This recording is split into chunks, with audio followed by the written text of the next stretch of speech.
Hi everyone, I'm Debbie Roberts from Property Apprentice. Join me today for the Week in Review where I'll talk about current events for the everyday investor and home buyer. Topics for this week, first off the rank, we've got the Reserve Bank is talking a 20% house price fall. What does that mean from Stuff on the 22nd of August? Second topic, Oneroof on the 20th of August. Housing shortage means Kāinga Ora is renting thousands of private homes a year. Third topic, Oneroof, 21st of August, warning, a lot of New Zealand's new homes are out of date and not fit for purpose. Topic number 4, Oneroof, 22nd of August, Mortgagee pain. The jury's out on predictions of forced sales. Fifth topic, landlords.co.nz on the 24th of August, from famine to feast. So we'll start off with the article from Stuff on the 22nd of August. The Reserve Bank is talking a 20% house price fall. What does that mean? The Reserve Bank's now forecasting prices to potentially fall 20% from their peak and says that this will bring prices back to sustainable levels. Lower prices will benefit those unable to purchase property as well as contribute to the long-term health of the economy. There have been 24,000 properties sold during the final quarter of 2021 when the market was at its peak. Those who bought during this period may face losses in value in the hundreds of thousands of dollars. About 6,100 of those sales were first home buyers, and many of them are facing negative equity, which means that they'll pay more on their mortgage than their homes are worth. CoreLogic has created estimates of the dollar value wiped off the average home and the percentage of first home buyers who will be left in negative equity as a result. Now, just before I read through the rest of it, I just want to point out that you don't actually lose equity unless you sell. Okay, so for those first home buyers, chances are they're not planning on selling in the short term anyway, so any drop in value in their property is not going to be any issue for them at all, as long as they keep paying their mortgage. If prices fall 10%, CoreLogic Head of Research Nick Goodall says that a 10% fall from the peak will equate to roughly $105,600 being wiped off the average property. Roughly 5.9% of first home buyers who bought near the peak of the market will be in negative equity, and according to some measures, a 10% fall has already happened. The Real Estate Institute of New Zealand's monthly housing price index records a national fall of 10.8% at the end of July from the peak. And that's the index that we tend to look at rather than medians or averages. On the other hand, CoreLogic's house price index, which is released quarterly, recorded national price falls of 5.5% from the peak to the end of June. Now, just to clarify the difference, my understanding is that CoreLogic's house price index is it's measured from the settlement date, as opposed to the Real Estate Institute of New Zealand, which is measured from the unconditional date. So Real Estate Institute is potentially a bit more up to date, because sometimes settlements can be 3 months after unconditional date, for example. If prices fall 15%, about 158,400 will be wiped off the average house price. 13.6% of first home buyers who bought at the peak of the market will fall into negative equity. If prices fall 20%, this will wipe off $211,200 from the average New Zealand house price, and a total of 27.7% of first home buyers will be experiencing negative equity. CoreLogic's measure for the rates of negative equity is simplistic. It assumes that first home buyers had a 20% deposit and is calculated by comparing purchase prices to how much homes are worth in various scenarios. The model also assumes that no principal is being paid back. The rates of negative equity by region will depend on how much house prices fall in those regions. Wellington, Auckland, Waikato and Gisborne are currently seeing first home buyers in negative equity. Wellington continues to have the greatest proportion, with 38% of first home buyers who bought during the last 3 months of 2021 now potentially in negative equity. Goodall's advice is for borrowers to be mindful of their debt levels in comparison to the market value of their property. But as I said earlier, if they intend to hold on to their home for the long term, it doesn't really matter as long as they remain consistent with their repayments. Second topic for this week in review, we've got from Oneroof on the 20th of August. Housing shortage means Kāinga Ora is renting thousands of private homes a year. Guaranteed rent and tax savings are two incentives convincing landlords to work with Kāinga Ora. Property and insurance experts believe that landlords who are desperate to offset their rising costs will benefit from turning their private rentals into public housing. Reports show that the government is specifically looking for newer 4-bedroom home plus houses in main centres like Auckland, Wellington and Christchurch to cater for larger families. But experts warn that before landlords reach out to Kāinga Ora, they must explore their options, check whether they can get insurance, that's a big one, and decide how long they plan to hold the property before signing up. $54.9 million of Kāinga Ora's rental income comes from rental properties from external landlords. According to the Official Information Act, private landlords contribute to 3% of the government's public housing stock, as it currently faces shortages across the country. Can't imagine why, with the changes that they've implemented over the last few years in government. Kāinga Ora currently rents 2,153 properties from private owners and 27 from community groups for customers as it continues to build new houses, revamp existing ones to make them warmer, drier and healthier, and put homes in an area that has high demand for public housing but doesn't have any, or when it's leasing on behalf of another government agency or community group. The public housing provider requires a minimum of 5 years lease for new builds and new acquisitions, but has reduced the length required for existing properties and existing Kāinga Ora landlords. Kāinga Ora Director of Asset Services, Andrew Booker, said that Kāinga Ora prefers leasing newer homes built after 2010 that meet its specification and maintenance standards and are compliant with legislation such as the Healthy Homes Act. The organisation doesn't provide the amount of rent paid on each property, but a registered valuer determines the rent, and the annual increases are based on the CPI or a flat percentage increase. So that's an interesting point to comment about, actually, because market rent might increase a lot more than CPI and or flat percentages. So it just depends on what's happening in market conditions. So sometimes if you're renting to Kāinga Ora, you might actually fall behind market rent in those situations. At the moment, market rent almost across the board, but not everywhere, market rent is at a lower pace than inflation. So so at the moment it could be beneficial in some areas, but in other areas not so much. Property Brokers General Manager of Property Management, David Faulkner, said that there's pros and cons to leasing a property under Kāinga Ora, but he thinks it's a smart move for long-term landlords as they try to offset the rising interest rates and inflation. Under the next interest deductibility scheme, landlords who rent to public housing providers are exempt, which Faulkner estimates could reduce their tax bill by about $5,000 to $10,000, something those renting to private tenants will not be able to do soon. Faulkner said that one potential issue is the risk that comes with social housing tenants, but if Kāinga Ora guarantees to bring the place back to reasonable condition, the risks can be reasonably low.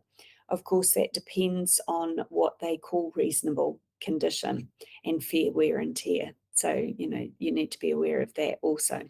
It's also a wise strategy for landlords to work with Kāinga Ora if they plan to hold their property for around 10 to 15 years so they can fund their retirement, Faulkner said. Apart from guaranteed rent, another driver why some consider renting to Kāinga Ora is the high standard the houses are handed back in and the frequent inspections. That's an interesting comment. Umbrella Group mortgage advisor Sarah Hardigan said Kāinga Ora emphasises that public housing should be viewed as a long-term strategy. One of her clients has 8 properties rented to Kāinga Ora, who manages the process, thereby taking away the hassle and the stress. Ray White-Manico co-owner Tom Rawson said that Kāinga Ora has strict requirements for the types of property it rents. Do-up properties that are neglected and are substandard will be rejected by the government. It's interesting to note that we've had clients that have had good experiences with Kāinga Ora and social housing, and we've also had clients who've had really bad experiences. So my opinion on this is that it could very well depend on your risk profile and whether or not you're comfortable with the potential risks. So where are we up to? Now, Tom Rawson said his agency sold between 6 and 12 properties a year that had existing leases in place to Kāinga Ora, and despite having a much smaller buyer pool, due to only being suitable for investors, they still got snapped up. Rawson explained that people like the idea of guaranteed rental income and not worrying about dealing with tenants that'll leave every 6 or 12 months. Because Kāinga Ora paid market price and with a signed long-term agreement being in place, landlords didn't have to worry about missing out on any rent. However, Hamilton-based lodge real estate salesperson Blair Poynton has had a different experience selling properties with Kāinga Ora existing leases in place and said they can be harder to sell and can fetch less money. Investors who are solely looking at the numbers are more likely to buy properties with existing Kāinga Ora leases. Other issues that can crop up include getting insurance. Insurance Council of New Zealand spokesperson Christian Judge said it can be hard to get insurance for a property being used for social housing, and insurers take into consideration whether it's being used by a long-term tenant or as emergency housing.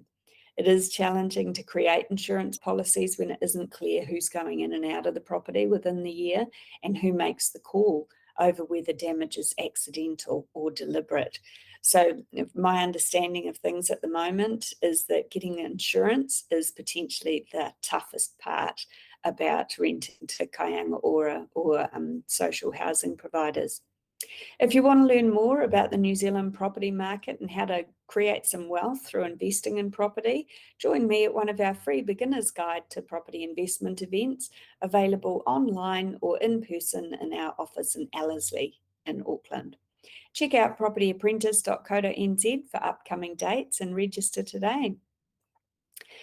Our third topic for this week in review, Oneroof on the 21st of August, warning a lot of New Zealand's new homes are out of date and not fit for purpose. Some homes will be out of date as soon as they're finished. It's a scary headline. New Zealand Green Building Council Chief Executive Andrew Eagles said that while some new homes are made with future-proof features, many others are not designed to cope with climate change and intensification. When it comes to future-proofing, Eagles believes that it's better and cheaper to plan ahead than to retrofit a home. Future-proofing comes in a number of ways, including environmental aspects and ageing. This could mean creating wider hallways to make the home more accessible when its inhabitants get older, but the more pressing issues that need to be addressed are more regular droughts and heavier rainfall. There's also a phenomenon dubbed the urban heat island effect. This happens when building materials cause surroundings to heat up more than they would have if there was foliage. In the UK, hot temperatures are getting hotter because the heat is bouncing off glass and it's not being absorbed by trees and other natural elements.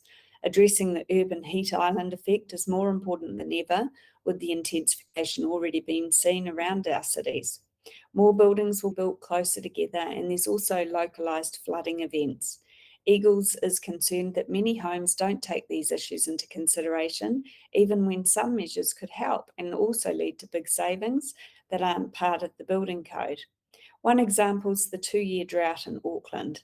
If people built homes according to Homestar, a tool that rates a home's performance and the environmental impact, it'd be easy to save 20% or more of their water use.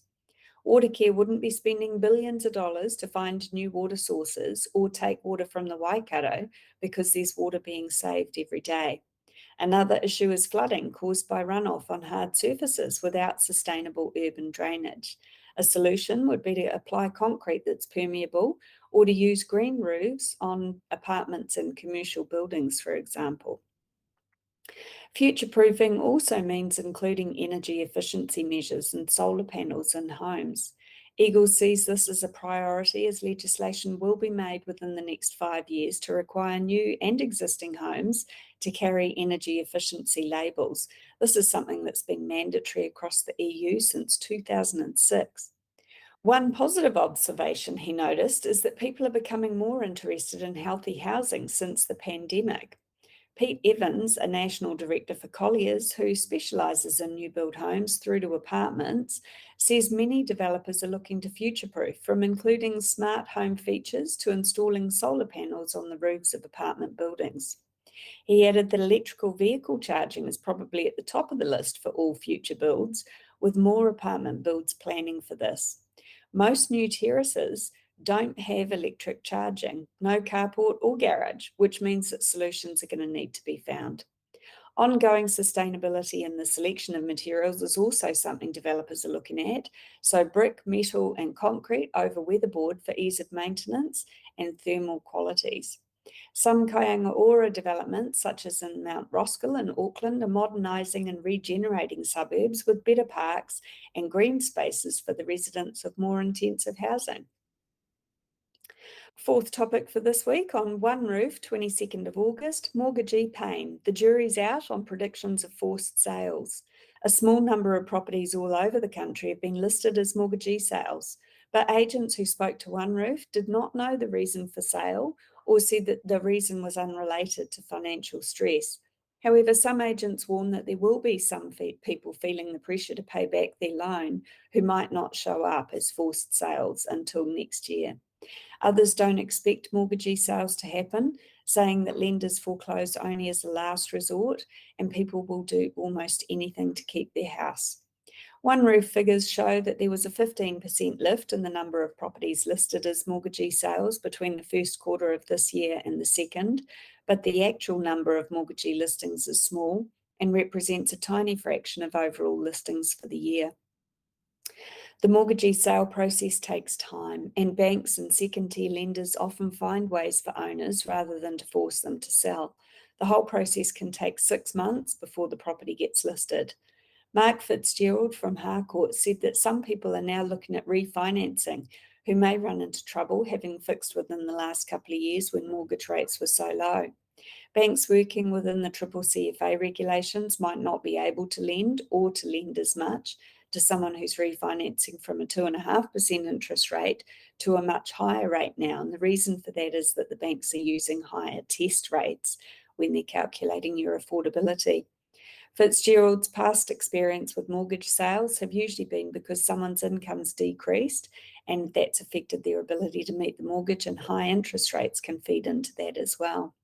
In Tauranga, Harcourt's agent Ben Cantley has a mortgagee sale listed in Mount Maunganui.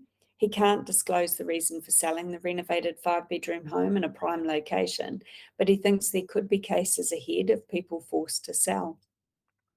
He noticed banks asking for appraisals, but said that this doesn't necessarily mean that the property's in trouble. While mortgagee sales generate a lot of interest, a forced sale doesn't mean it's a bargain. Sometimes the competition actually drives prices up. Patrick and Scott Limited from Professionals principal Andy Scott has a 4-bedroom property in Featherston listed. He doesn't know the circumstances behind the sale, but says it's targeted towards investors. Scott says he's hearing stories about some people that are struggling, but mortgagee sales might not happen until next year. In Wellington, where house prices have fallen substantially, Nikki Cruikshank, principal of Tommy's, is yet to see any evidence of mortgagee sales and doesn't expect to. He thinks the hype is caused by banks stress testing people, and since people have learned a lot from the GFC, they'll do their best to hold on to their house. Banks want to lend money, and if no one's borrowing, they're likely to hold their interest rates and take less profit, with some already cutting rates last week. Ray White's Chief Operating Officer, Daniel Coulson, doesn't think there'll be many forced sales either, saying that as of Wednesday, the company had just 6 properties listed as mortgagee sales out of over 4,500 listings. He agrees banks have been of a mind to help people through changed circumstances and have been stress testing serviceability at higher rates. Plus, people have seen significant value increases in property over the past 18 to 24 months. This means people have options to downsize their home and downsize their mortgage.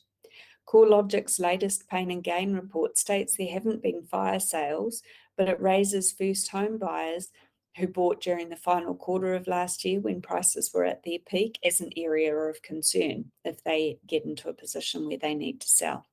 But with unemployment still low and long-term growth expected to return, genuine forced sales remain few and far between, with borrowers willing and able to ride out the downturn. My suggestions for you, if you're finding yourself in stress paying the mortgage, speak to your mortgage advisor as early in the process as possible, because communicating with your bank during these times absolutely reduces the risk of you being forced into a situation that you don't want to be in. Okay.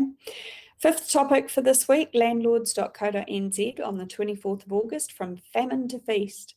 Kiwi bank economists are predicting that the country's housing shortage will be gone within the next 12 months, as housing supplies exceeded new housing demand over the past year. New Zealand's housing shortage shrank to an estimated 23,000 homes in the year to June, from a revised 57,000 homes last year. Despite disruptions due to COVID and the lack of materials and manpower, 41,000 houses have been built, according to Stats New Zealand data. It's well short of the Reserve Bank's prediction that house prices will fall up to 20% from their peak. Reserve Bank Governor Adrian Orr says prices are now coming back to what the bank considers a sustainable level, and that's a good thing, as it removes financial stability risk. Also, potentially, that could mean that the Reserve Bank could lift the LVR restrictions at some stage, once they do consider it to be at a sustainable level. In its latest inner Kiwi publication, senior economist Jeremy Couchman says that it's by far the largest addition to the country's housing stock in the data going back to 1991.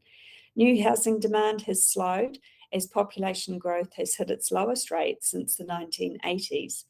To put the gain in homes into context, the peak of the construction boom in the mid-2000s only managed to create a net 30,000 homes. Looking at the 2018 census data, 41,700 homes is roughly the same as the number in the whole Southland region. Couchman says that seismic shifts in housing supply and demand drove down the housing shortage to an estimated 23,000 homes. Still large, but much lower than the 57,000 shortage estimated last year. He believes the shortage will disappear over the next year.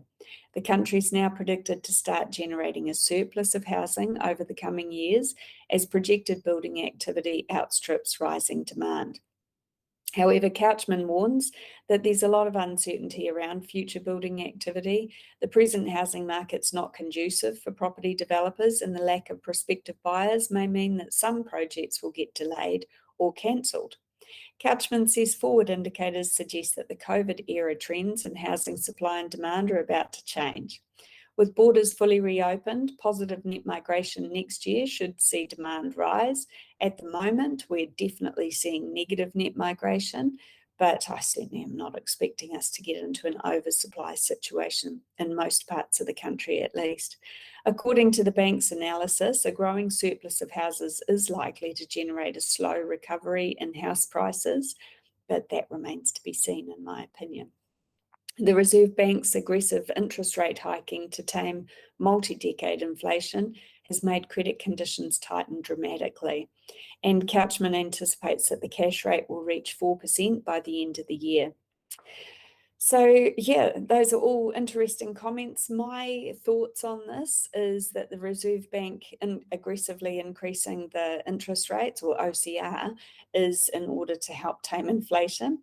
And the side effect of that is that interest rates on mortgages have been increasing.